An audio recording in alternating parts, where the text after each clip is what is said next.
गप्पा मारत त्यांच्यासोबत घडलेले अनुभव ऐकूयात. नमस्कार सर. नमस्कार. काय आपलं नाव? माझं नाव संजय पाटील. बरं, कुठे राहिलात आता सर तुम्ही? मी मुंबईला राहतो, लोअर परेलला. ओके. आणि मूळ गाव? माझं कोल्हापूर. ओके. आणि मुंबईत कधीपासून आहात? जन्मजात म्हणजे माझा जन्मच मुंबईला झाला. म्हणजे मुंबईकरच? मुंबईकरच. बरं, काय काय कसे अनुभव घडले आणि सुरुवात कशी झाली? सुरुवात अशी झाली की 2009ला म्हणजे माझी वाईफ प्रेग्नंट होती. ठीक आहे. तर आमचा प्लॅन ठरला की तिथे एक खूप म्हणजे रहस्य एक ठिकाण आहे. तिथे म्हणतात की वरात गायब झाले. ठीक आहे. ते सह्याद्रीच्या रांगामध्ये जिथून आपण पन्हाळगडावरून पावनखिंडला येतो. अच्छा. हां. तर तिथे वरती पूर्ण सपाट आहे. त्याला काहीतरी पठार बोलतात, पूर्ण पठार आहे. तर तिथे बोललो एक वरात गायब झाले. तर माझी वाईफ काय बोलली की चला आपण जाऊया, बघूया. आणि मग आम्ही पण एक्सायटिंग, मुंबईवरून जायचो तर आम्ही खूप एक्सायटिंग होतो की अरे काय बघूया तरी की वरात गायब झाले. दिसतं ते लांबून तसंच दिसतं, वरात गायब झाल्यासारखी. आम्ही बोलो जवळ जाऊन बघूया कसं आहे. तर प्लॅन ठरला आमचा. आम्ही गाडी वगैरे केली. तर मी, माझी भाची, पुन्हा माझा एक चुलत भावाचा मुलगा, तो, मी आणि वाईफ, असे 4 जण आम्ही गाडी केली आणि गेलो वाईफच्या गावी गेलो. आणि मग तिथून आम्ही वरती गेलो आम्ही.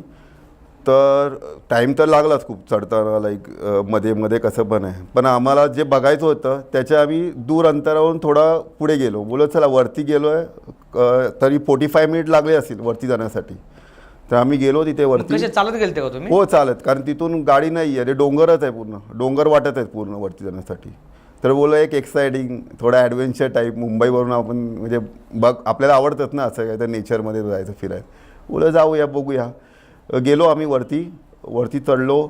बघितलं तर तिथे पूर्ण पठार होतं आणि तिथे एक केव्ज होत्या जिथे जुनी आदिवासी लोक वगैरे राहतात. असे ते बोलतात की पहिले जे आपले जे महाभारताचे काय ते स्टोरी आहे तिथे. मी बोललो ठीक आहे. बघितलं आम्ही. बघून वगैरे मे बी 8-7:30 वाजले असले. आम्ही आलो खाली पुन्हा. बघितलं, आलो. बोललो ठीक आहे झालं आता. मग बायकोच्या घरी आम्ही जेवलो सगळे. आणि आम्हाला हां जवळच म्हणजे डोंगराच्या खालीच त्यांचं गाव आहे. मग आलो आम्ही खाली, जेवलो मस्त. म्हणजे ते नॉनव्हेज वगैरे केलेलं खाल्लं आम्ही निघालो. आणि भाची होती आमची, छोटी होती. आणि आम्ही 4घे होतो. पण त्या ड्रायव्हरला पण जायचं होतं काही कुठेतरी. तो बोला की मला जायचं आहे आता. तर एकतर मी तुम्हाला तरी सोडू शकतो किंवा तिच्या भाचीला तरी तुम्हाला सोडू शकतो असं. मग तिथंच काय ते 3-4 किलोमीटर गाव आहे. बोलत आम्ही 3घे आहोत, एकाच गावचे जाणारे. तू तिला सोड, आम्ही इथून 1 किलोमीटर आम्ही जाऊ शकतो वॉकेबल. तर माझं गाव आहे त्याच्या 1 किलोमीटर अंतरावरती मला सोडलं. म्हणजे त्या रोडवरती रहदारी असते, लाईक गाड्या वगैरे जात असतात. असं काय एकदम खेडेगाव नाही आहे, नॉर्मल गाव आहे. तर आम्ही उतरलो, त्याने आम्हाला ड्रॉप केलं तिथे. तर आम्ही 3घे चालत आलो. तर आम्ही 500 मीटरवरती आलो. तर तिथे एक तलाव आहे वरती, असं वरती चढावरती. तर तिथे आलो. तिथून जरासं अजून पुढे आलो 300 मीटरवरती. तर अचानक आमच्या मागे एक माणूस आला. ठीक आहे. माणूस म्हणजे कसा की पूर्ण व्हाईट, गावचे असतात ना एकदम फुल व्हाईट, पायजमा वगैरे? पायजमा नाही, धोतर टाईप, पूर्ण धोती वगैरे घातलेला, टोपी वगैरे. हां ते जुने लोक घालतात ना, फेटा टाईप, ते घालून आला. आणि तो आम्ही बघतोय मागे. मी बोलो हा आतापर्यंत तर दिसला नाही. ठीक आहे. मी बोलो हा अचानक कुठे मागून आला आपल्या. तर मी बोलो अरे असं काय झालं. आमच्या तिघांना पण दिसला तो माणूस. ठीक आहे. दिसला. तर आम्ही थोडा वेळ बघितला आणि आम्ही पुढे चालत राहिलो. बोलो ठीक आहे असेल कोणतरी गावचाच असेल ना कोणतरी, तसे कपडे कोण गावचेच घालतात. पण आम्ही बघतो, आम्ही थोड्या वेळाने पुन्हा मागे बघितलं. तर तो माणसाचा स्पीड आहे ना, तो नॉर्मल माणूस चालतो ना तसा चालतच नव्हता तो. म्हणजे अशी गाडी कशी आपली जाते थोड्या एकदम फास्ट तसा तो आमच्या मागून येत होता. तर आम्ही घाबरलो. बोलो हे काय प्रकार आहे की असं तर माणूस चालूच शकत नाही. आम्ही नॉर्मल चालतोय किंवा दुसरा पण माणूस एकतर फास्ट चालू शकतो, असं गाडीच्या वेगाने कोण येऊ शकतं असं. तर आम्ही एकदम घाबरलो 3घे पण. आम्ही एकदम धावत सुटलो. आणि तिथे एक वडा आहे, तिथून पुन्हा आम्ही बघितलं मागे की तो माणूस अजून तशाच स्पीडने येत होता पुढे. आम्ही असं पुन्हा थांबलोच नाही, मागे बघितलंच नाही. एकदम फास्ट गेलो. आणि तिथे मग आमच्या चुलत्यांचं घरच आहे. तिथे आम्ही एकदम फास्टमध्ये तिथे थांबलो, घाबरून सगळे. आणि मग तिथे काकींना वगैरे सगळ्यांना सांगितलं. तर ते बोले तुम्हाला कोणी सांगितलेलं वॉक चालत येण्यासाठी तिथे एवढं गावच्या ठिकाणी असं काय पण असतं तुम्ही येत जाऊ नका म्हणून. मग आम्ही तिथे थोडा वेळ अर्धा तास थांबलो आणि नंतर त्यानं म्हणजे माझ्या चुलत भावाने गाडीने सोडलं आम्हाला एक एक करून. असं हा एक पहिला किस्सा. मग काय त्रास वगैरे झाला नाही का तुम्हाला काय कसला? काहीच नाही, कारण एवढं काय म्हणजे आम्हाला एवढं काय नाही वाटलं की, कारण आमचं फर्स्ट टाईमच होतं काही आम्ही कधी असं काय बघितलंच नव्हतं ठीक आहे की असं असतं वगैरे. पण ते म्हणजे त्यावेळी एक म्हणजे आश्चर्य म्हणजे तेव्हा त्या रहदारीची जागा आहे तिथे एक पण गाडी आली नव्हती त्यावेळी. ना बाईक आली नव्हती ना 4 व्हीलर काहीच नाही. नाही तर इतर वेळी गाड्या येतच असतात त्या टायमिंगला, पण एक पण गाडी नव्हती आणि एक पण माणूस नव्हता रोडवरती त्यावेळी. मग तुम्ही तिथल्या आजूबाजूच्या लोकांना विचारलं की असं काय दिसलं किंवा कोण होतं काय होतं कळलं? कारण आम्ही विचारलं तर फक्त आमच्या काकांच्या घराने आम्ही मी गावी एवढा नसतं ना रहदारी आमची जाण्याची म्हणून आम्ही एवढं ओळखत नाही. आहेत दुसरे पण चुलते वगैरे काय आहेत, पण आम्ही त्यांना म्हणजे त्यांच्याशी बोलत नाही, म्हणजे मी ओळखतच नाही, जास्त बोलतच नाही त्यांची. बरोबर. कारण मग कसं विचारणार. मग काय आम्हाला झालं नाही, आम्ही गपचूप घरी गेलो. घरी पण असं सांगितलं, घरी पण ओरडले की तुम्हाला कोणी सांगितलेलं, आई वडील बोलले तुम्हाला कोणी सांगितलेलं चालत येण्यासाठी, गाडी होती ना. मग बोलो माझ्या भाचीला सोडण्यासाठी आम्ही ती गाडी पाठवलेली, मग ती एकटी कशी पाठवणार ना आपण तिला असं. मग काय नाही, मग तो पहिला किस्सा होता.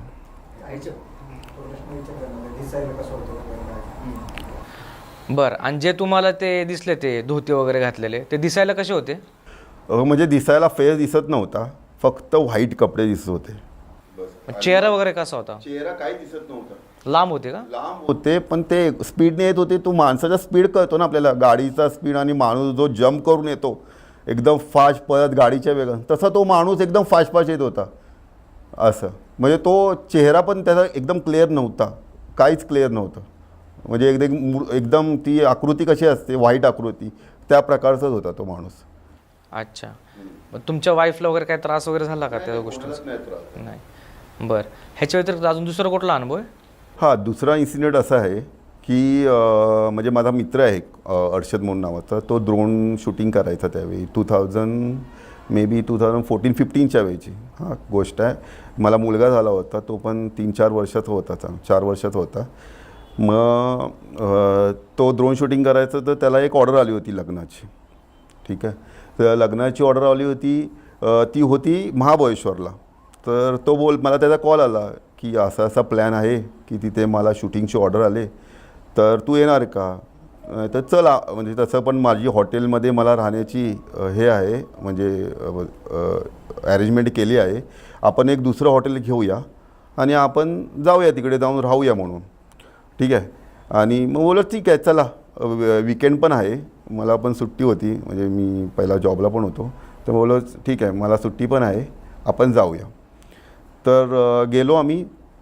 म्हणजे पहिलं रात्री आला तो घ्यायला, म्हणजे आम्ही नाईट ड्रायव्हिंगच केली. गेलो आम्ही, त्याची सकाळी शूटिंग होती. आम्ही रात्री चेक इन केलं हॉटेलमध्ये. तो त्यांना भेटायला गेला जिथे त्याची शूटिंग होती, त्याने चेक इन केली त्याच्या हॉटेलमध्ये. मग आम्ही ते रात्र राहिलोच म्हणजे. आणि मग दुसऱ्या दिवशी तो पुन्हा शूटिंगला गेला. शूटिंगला जाऊन ते सगळं ड्रोन वगैरे काय ते शूटिंग करून आला. परत आल्यावरती संध्याकाळी पुन्हा बोललो आम्ही मार्केट फिरूया. मग मार्केट फिरलो. त्या दिवशी पण आम्ही पूर्ण ते पॉईंट वगैरे सगळे फिरलो. दुसऱ्या दिवशी बोलो निघायचं. मग दुसऱ्या दिवशी आम्ही सकाळी दुसरं एक हॉटेल घेऊन तिथे राहिलो आणि तिथे मग सगळे पॉईंट वगैरे फिरलो. मग लास्ट पॉईंट आम्ही काय ते तिथे वॉटरफॉल आहे तिथे गेलो आणि त्यानंतर आमचं असंच गाडीमध्ये चाललेलं की यार इथे काही दिसत नाही, भूत पण नाही दिसत, काय चकवा पण नाही लागत, काय म्हणजे असं आम्ही मस्करीमध्ये बोलतो, चेष्टेवारी, लाईक काहीच नाही दिसत इथे काय की काय म्हणजे आम्ही ॲक्च्युली एका रोडला आलेलो, पण तिथे काहीच नव्हतं आजूबाजूच्या गाड्या वगैरे, एकदम शांत. म्हणजे काय इथे काहीच नाही आहे ना, प्राणी पण नाही दिसत आहे इकडे, जंगलासारखं आहे.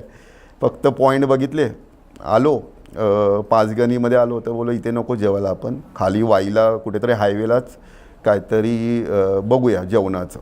आणि भूक पण कोणाला लागली नव्हती. मग आलो आम्ही, गाडी खाली घेऊन आलो. मग आम्ही हायवेला आलो, वाईला आलो. तर तिथे भूक लागली सगळ्यांना. तर बोलले काय करायचं, भूक जेवून जायचं आहे की कुठे मध्ये पुण्या वगैरे मध्ये साताऱ्यामध्ये बघायचं. ते लय नाही जेवूनच जाऊया, भूक लागली ना. तर सगळ्यांना भूक लागलेली. मग तिथे एका पाण्याच्या टपरीवाल्याला विचारलं आम्ही की इथे जेवण म्हणजे नॉनव्हेजमध्ये कुठे चांगलं भेटतं इथे. ठीक आहे. तर तो बोला एक इथे तर नाही आहे कुठे हायवेला, तुम्ही वाईला जाताना ना एक हॉटेल आहे, ठीक आहे. ते हॉटेल म्हणजे खूप प्रसिद्ध आहे टेस्टसाठी, नॉनव्हेजसाठी स्पेशली. मग आम्ही गेलो तिथे, म्हणजे असेल तिथून मे बी 1 किलोमीटर असेल आतमध्ये. मग आम्ही गेलो तिथे, उतरलो तर तिथे वेटिंगमध्ये होते. म्हणजे ऑलमोस्ट सगळे टेबल म्हणजे हटसारखे बनवले, फॅमिली रूम टाईप, सगळे फुल होते. तर आम्ही बसलेलो. मग बसून आले 15-20 मिनटानंतर वेटिंगला आमचा नंबर आल्यानंतर आम्ही ऑर्डर वगैरे दिली. आम्ही तर माझा मित्र तेव्हा सेल्फीचं नवीन ट्रेंड चालू होती, स्टिक आलेली जस्ट, आणि तो पण फोटोग्राफरच होता. तो बोला ठीक आहे आपण काढूया, म्हणजे सेल्फी काढूया. तर आम्ही असे 5 जणं बसलो होतो. म्हणजे मी, माझ्या बाजूला इकडे वाईफ होती, इकडे मुलगा होता, समोर ते कपल बसलेले, म्हणजे माझा मित्र आणि त्याची वाईफ बसली होती. तर तो सेल्फी काढायला गेला, ठीक आहे. तर आम्ही 5 जणे होतो, ओके. तर तो सेल्फी काढायला गेला तर मला 6 दिसत आहेत. कशात? फोनमध्ये. तर मी बोला हा काय प्रकार आहे, म्हणजे माझी वाईफ आहे आणि माझा मित्र आहे, त्याच्या तिथे खाली एक मुलगी दिसते बसलेली, अशी 14-15 वर्षाची मुलगी, अशी मान खाली घालून केस टाकून अशी बसले. मी बोलो हा काय प्रकार आहे. असा बघतोय मी सरळ, ठीक आहे, तर मला तशी दिसत नाही आहे, पण मी कॅमेरामध्ये बघतोय तर मला दिसते. मी बोलो हा काय प्रकार आहे. तर मी सांगितलं नाही कोणाला काय दिसतंय काय नाही, काहीच नाही दिसलं. तर मी मित्राला बोललो पुन्हा एक सेल्फी घे बघू आपण, पुन्हा घे. तर पुन्हा घे, तर पुन्हा मला सेम दिसतं. तर मी बोलो काहीच नाही दिसत तू मला विचारलं डायरेक्ट. तर माझ्या बायकोला दिसली सेम. कशामध्ये दिसली ती? हां, सेम कॅमेरामध्येच. अशी ती बोलते ते असे, म्हणजे मला बघते की हे असे का बघतात तिथे कोपऱ्यामध्ये, असं मी असा बघतोय आणि असा बघतोय. तर तिने कॅमेरात बघितलं तर तिला दिसली. तर मी काय एक्सप्लेन केलंच नव्हतं कशी कोण बसली होती, काय बसली होती ती. तिनेच एक्सप्लेन केलं की अशी मुलगी बसले. तर मी बोला मला पण तीच दिसते कधीपासून. तर ती पण सांगते बघ ही कोणाला दिसत नाही आहे, त्या मित्राला दिसत नाही, त्याच्या वाईफला दिसत नाही, आमच्या दोघांनाच दिसते. मग त्यानंतर ते घाबरले, ते कोकणातले होते, ते घाबरले. आम्ही जेवण खालं, तिथे वेटरला विचारलं की असं काही इथे काय प्रकार आहे का. तोला नाही असं काय नाही आहे, मे बी असेल, माहिती असेल तरी पण त्याने नसेल सांगितलं. मग ते झालं, जेवण झालं आमचं. तो घाबरला होता, पटकन जेवलं, त्याने पण जेवला पण नाही कारण तो घाबरलाच होता मित्र माझा. मी तर नाही घाबरलो. आलो आम्ही, तर आम्ही जरा बघूया काय हॉटेलचं काय, जरा रेकी करूया काय. तर अक्षरशः त्या हॉटेलच्या बाहेर आहे ना, एवढं माणसाच्या आकाराचं चेटूक लावलं होतं, ब्लॅक कलर. बापरे. म्हणजे मी बोलो हा काय प्रकार आहे, म्हणजे चेटूक असतं एवढं, हो बरोबर आहे. तर मी बोलो हा काय प्रकार आहे की माणसाच्या आकाराचं चेटूक उलटं लावलेलं आहे असं. मग त्यानंतर तो पण घाबरला. मग तो एवढा घाबरला, आम्ही गाडी बसलो, त्याने जोरात देवाची गाणी चालू केली. आम्ही अक्षरशः एवढ्या स्पीडने आलो वाईवरून मुंबईला, जे कधी आलोच नव्हतो, एवढ्या त्याने फाचवलं. आणि तो नॉनस्टॉप, आणि तो घाबरला, तो कोकणातला, तो सारखा मागे बघतोय, हे करतो. मी बोला अरे काय नाही होत आहे, जे काय असेल तिथे असेल, आपल्या मागून तर येत नसेल, कशाला तू एवढा घाबरतोय. ही झाली गोष्ट. मग तुम्ही त्या ओनरला वगैरे विचारलं नाही का हॉटेलचे की असा आम्हाला प्रकार दिसतोय घर, तो काय ही गोष्ट? वेटरला विचारलं ना, वेटर नाही बोला. मग ओनर तरी जरी असेल काय प्रॉब्लेम, तो कशाला सांगेल, त्याच्या हॉटेलची बदनामी कशाला करेल. आजूबाजूच्या लोकांना विचारायला हवं होतं तुम्ही, म्हणजे तुम्हाला कळलं असं ना कोण. नाही, मी थोडं हे केलं जरा चौकशी. तर त्या हॉटेलच्या मागे काहीतरी म्हणतात देव, जे भूत घालवतात ना, तसं काहीतरी मंदिर आहे तिथे, असं मी थोडं जरा मी बघितलं, जरा चेक केलं जरा, म्हणजे गुगलवरती वगैरे टाकून.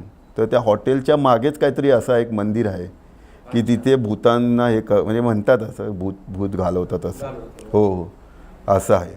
मग त्यामुळे नंतर मग काय त्रास तर काय झाला नाही, कारण काय म्हणजे काय केलंच नाही ना, फक्त दिसली, बाकी काय केलं. चेहरा वगैरे दिसला नाही का तुम्हाला? नाही ना, चेहरा म्हणजे मान खाली घातलेली आणि अशी आपलं कोपऱ्यात अशी कशी रडत बसतात ना मुलीला, लहान मुली, 14-15 वर्षाची मुलगी असे केस असे पुढे होते आणि अशी मांडी हे घातलेली आणि कोपऱ्यात बसलेली अशी. मग ती काय करत तरी नव्हती. असे त्या हॉटेलमध्ये मांजर पण अशा आजूबाजू फिरवतं, पण ती काही करत नव्हती, बस कोपऱ्यात असं. पण तो माझा मित्र खूप घाबरला, कोकणातला होता. मी कोल्हापूरचा आहे, तर मी कधीच नाही घाबरलो, कधीच नाही घाबरलो असं.